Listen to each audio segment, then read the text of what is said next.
I remember as a child you're born and raised into havoc. There's war all the time. There's uncertainty within the country. And I remember as a child going through places with my parents, and you always heard it in the backgrounds, hearing the war sirens, and just, we'd go to parks, we'd go to picnics, we'd have family functions and weddings and the fun stuff.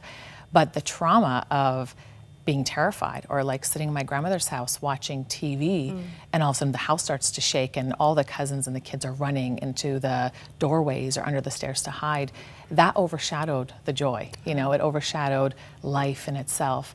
And it's what you became accustomed to know, that is what life was. So you just accepted it because that's all we knew. There wasn't anything different. And so your family flees. At one point you're in Torino, and this amazing story of how God kind of answered your father's prayer. Absolutely, yeah. Tell me about this. Well, it was Christmas Eve, and I love how God just works, and he's like, I know how this is going to end out, even though you don't know. And my dad found himself in the streets winter, Christmas Eve, wandering, crying, knew that our money was, low and we didn't have much left to, go to the next country or however long it took to come to Canada. But we needed a visa and we didn't have the visa. And every day he would go to the embassy to get the visa, and every day he was denied. So he walked in the streets, found this huge church, sees this huge statue of Jesus, and he walked up to it and he just said, I know you're not my God. I know that we don't do anything to worship you, but you're a God of these people and you're a God of this land. And I'm asking you to help me and my family out. And because I know you will, to honor you, I'm gonna light a candle each year on the eve of your birth. Wow. He lit the candles, completely overwhelmed with emotions, left, and the very next day he went back to the embassy, and without even a blink of an eye, we had our visa. So you enter into Canada, this brand new country, but start struggling with identity issues to the point where you want to take your life. I did. It was hard. I felt like a black sheep growing up. I felt like I didn't belong within my own family. And it wasn't because I didn't feel loved or I wasn't loved, but I was different. I always tell people I was more Canadianized. My sister and my brother wanted to hold on to our traditional roots, to be Persian, to practice our faith, which was fine. But for me, all my friends, like they went to Persian school. I never did. I wanted to stay in, the playground or go out with my friends and have fun. I liked my new life. The old was gone. I didn't have to worry about the war and being afraid to play in a park. And so I struggled with, how come everybody wants me to be this way, but I don't feel like I belong. I feel like I don't even belong in my family. I feel like I was meant to be somewhere different or live a different life. And none of it was bringing me any type of satisfaction. None of it was bringing me any type of wholeness, because I was completely empty inside. I didn't have that life that the Holy Spirit gives us. And I just set out for a quest to learn, and through wrongful teachings and wrong friends coming into my life, I contemplated committing suicide numerous times. And every time I came so close to it, I couldn't. There was this deep heartache within me that was like, no, you can't, you can't. You just need to wait for me, you can't.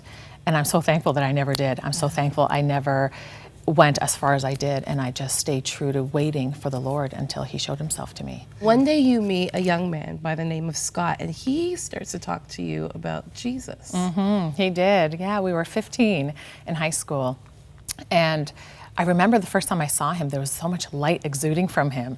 And I just thought, who is this kid? Like, I gotta get to know him.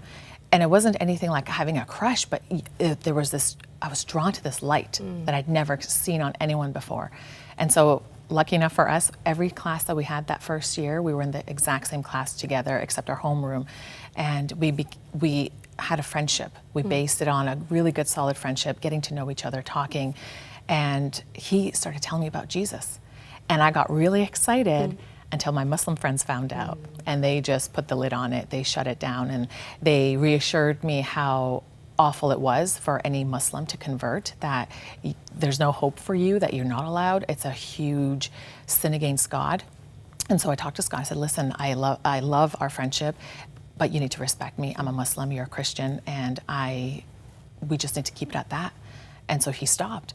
And it wasn't until a year and a half after that I finally realized, hey, I'm missing something. Scott hasn't talked to me about his Jesus for a long time, and it scared me. And what scared you about it? it scared me because I knew he was full of so much life, and all of a sudden, that life kind of stopped. That I was receiving. Every time he spoke about Jesus to me, it kept me going. There was this excitement inside until I noticed, hey, it's gone. And so I started talking to him more about it. I started talking to my Muslim friends about our faith. And literally, eventually, one day, my Muslim friend said, if you convert, you're going to burn in hell. And I had a really honest, heartbreaking conversation with God as I walked home from high school, weeping, and he revealed himself to me. And I went home and I wept and I cried and I woke up. And before I slept, I took a nap. I cried out to the one true God. I said, I just want to know the one true God. Whoever you are, I just want to know you. I'm tired of feeling dead inside, like my prayers aren't being heard, that I'm just praying to the wall. And I fell asleep and I woke up, and it was like this jolt of electricity that went through my body. And I heard his voice, and he said, it's now or never. You need to make the decision. It's now or never. And I called Scott and we had a quick conversation. He thought I was pranking him because we love playing practical jokes on each other. But I convinced him, like, no, this is serious. I really want to do this. I've made up my mind. And the very next day at school, we walked into a forested area and I gave my life to Christ then. And it was the most incredible day of my life. It really was. And you knew that this would be at a huge cost, that your family would not be happy.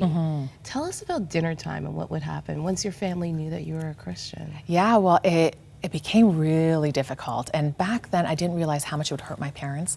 Being a parent now, I can understand as I'm in their shoes.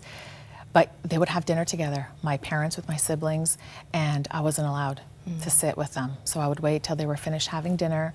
And when they were done eating dinner and the table was cleared, I'd go in the kitchen and whatever leftovers there were, I'd The sit leftovers? there. The leftovers, yeah. I'd sit there and I'd eat it.